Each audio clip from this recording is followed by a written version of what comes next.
महाराज जी, निरंतर प्रयासों के बाद भी जब असफलता मिलती रहे तो स्वयं को भाई मोटिवेट क्या प्रयास करते हो? लौकिक ही प्रयास तो करते हो ना। अपने पूर्व पाप के नष्ट करने का प्रयास तो नहीं करते कि आप कोई अनुष्ठान कर रहे हैं, आप भजन कर रहे हैं, आप परोपकार कर रहे हैं, आप तीर्थयाटन कर रहे हैं पवित्र भाव से, ये तो सब कुछ है नहीं। तो पूर्व में जो पाप कर्म किया है, अब जो आप सफलता के लिए प्रयास करते हैं वो आपको असफल कर देता है, गिरा देता है। तो आपका प्रयास कोई आध्यात्मिक है क्या?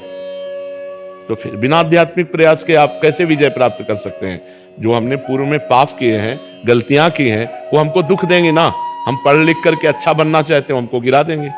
हमारे पास सर्टिफिकेट लेकिन नौकरी नहीं मिलेगी, व्यापार में पैसा लगाते हैं लेकिन सफलता नहीं मिलती है, तो वो हमको दुख देगा ना पाप कर्म। तो उस पाप कर्म को नष्ट करने के लिए हम क्या प्रयास करते हैं? विचार कीजिए। कोई प्रयास नहीं करते ना, तो उसके लिए प्रयास करो। हम कह रहे हैं कुछ मत करो, राधा राधा राधा राधा राधा नाम जपना शुरू करो। काउंटर लो और गिनती से 50,000 रोज नाम जप करो।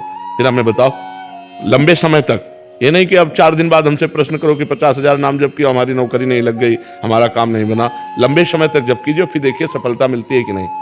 कुछ जने बिना प्रयास के भी महाराज जी, क्या उनका पूर्व का प्रारब्ध?